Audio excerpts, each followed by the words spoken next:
తమిళనాడు రాజకీయాలను ఈ ద్రవిడవాదం ఎందుకంత ప్రభావితం చేస్తుంది? దీనంతటికి కారణం ఏమై ఉంటుంది? పెరియార్ ద్రవిడవాదం అంటే ఏమిటి? సత్యరాజ్ చేసిన కామెంట్లకు అర్థం ఏంటి? అసలు ఈ ద్రవిడవాదం ఎప్పటి నుంచి మొదలైంది? దీని కొనసాగింపు ఎలాంటిది? తమిళనాడులో ద్రవిడవాదానికి పెట్టింది పేరు పెరియార్. ఇక్కడ ఏదైనా పార్టీ పెట్టాలంటే అందులో ద్రవిడ పదం తప్పనిసరి. అక్కడ ప్రస్తుతం అధికారంలో ఉన్న పార్టీ పేరు డిఎంకే, అంటే ద్రవిడ మున్నేట్ర కళగం అని అర్థం.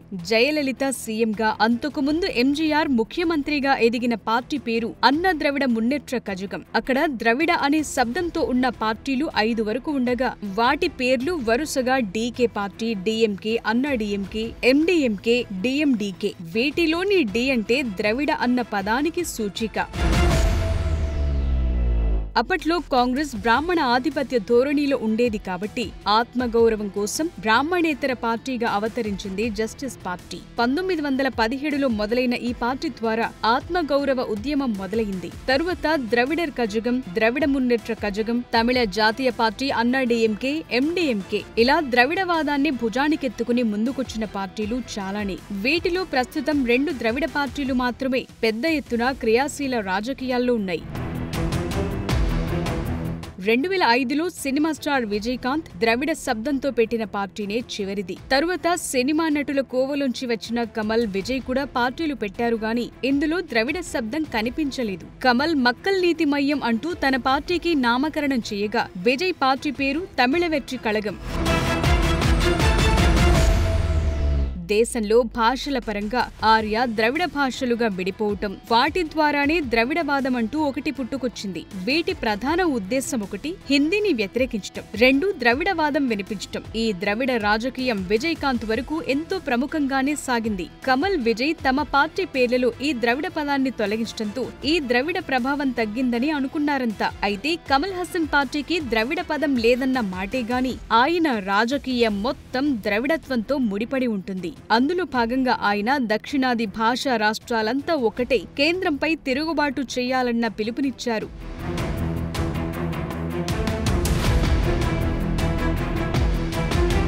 ఒక రకంగా చెప్పాలంటే విజయ్ది మాత్రమే నాన్ ద్రవిడియన్ పార్టీగా చెప్పాల్సి ఉంటుంది. తమిళ స్పీకర్ చెప్పడాన్ని బట్టి చూస్తే విజయ్ పార్టీ వెనుక బీజేపీ ఉందని అంటారు. రజనీకాంత్ ద్వారా సాధ్యం కాని పని విజయ్ ద్వారా నెరవేర్చాలనుకోవటం ఇదే చెప్తుందని అంటారు తమిళనాడు స్పీకర్ అప్పావు. ఇప్పుడు తాజాగా సత్యరాజ్ నోటి వెంట పెరియార్ ద్రవిడవాదం వినిపిస్తోంది. ఇక్కడ ఎవరెంత హిందుత్వం అవలంబించినా రాజకీయంగా మాత్రం అందరిది ఒకటే దారి, అదే ద్రవిడ దారి. ఈ దారిలో వారు ప్రయాణించకుంటే ఇక్కడ రాజకీయ మనుగడ కష్టం. ఈ ద్రవిడత్వంలోని మరో మతలబు స్థానికత. స్థానిక నాయకత్వమే తమిళనాడును పాలించాలన్న కోణంలో మొదలైన ఉద్యమమే ద్రవిడ ఉద్యమం.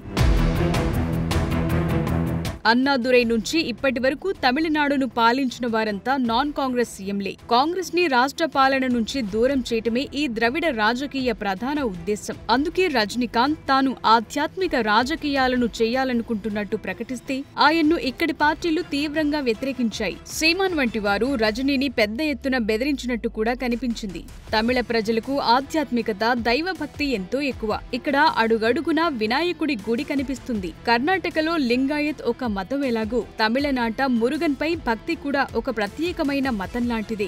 సుబ్రహ్మణ్య స్వామికి చెందిన 6 క్షేత్రాలుండేది కూడా తమిళనాడులోనే. అవేంటో చూస్తే తిరుపరకుండ్రం, తిరుచెందూర్, పళని, స్వామిమలై, తిరుత్తణి, పళమురచోళై. అందుకే ఇక్కడ మురుగన్ మానాడు అనే సభ నిర్వహించారు. ఈ సభకు వచ్చిన పవన్ కళ్యాణ్ అధికార డిఎంకేపై విరుచుకుపడ్డంతో మొదలైంది అసలు గొడవ. ఇక్కడ మరో పోలికేంటంటే గతంలో తమిళనాడు డిప్యూటీ సీఎం ఉదయనిధి స్టాలిన్ సనాతన ధర్మం గురించి చేసిన వివాదాస్పద వ్యాఖ్యలు ఉండనే ఉన్నాయి. సరిగ్గా అదే సమయంలో ఉదయనిధికి సమవుజ్జి అయిన అంతే సమాన స్థాయిలో అధికారం గల పవన్ కళ్యాణ్ సనాతన ధర్మసారథిగా గత కొంతకాలంగా ప్రచారమవుతూ వస్తున్నారు. అలాంటి పవన్ ఇక్కడికొచ్చి డిఎంకేకు వ్యతిరేకంగా కామెంట్లు చేయటంతో పాత పగలు ఒక్కసారిగా భగ్గుమన్నాయి. తాజాగా డిఎంకేలో తన కుమార్తె చేరటం ద్వారా తాను కూడా ఆ పార్టీ సింపథైజర్ గా మారిన సత్యరాజ్ పవన్ టార్గెట్ గా ఈ కామెంట్లు చేశారు.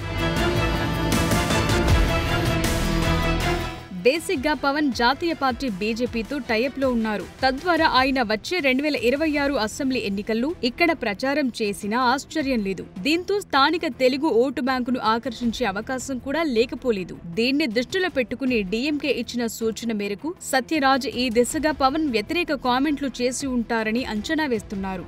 ముందరకాళ్ల బంధంగా ముందే పవన్ ని కట్టడి చేస్తున్నట్లు కనిపిస్తోందని అంటున్నారు. మరి చూడాలి ఈ కామెంట్ల కాక ఏ రాజకీయ తీరం చేరనుందో తేలాల్సి ఉంది.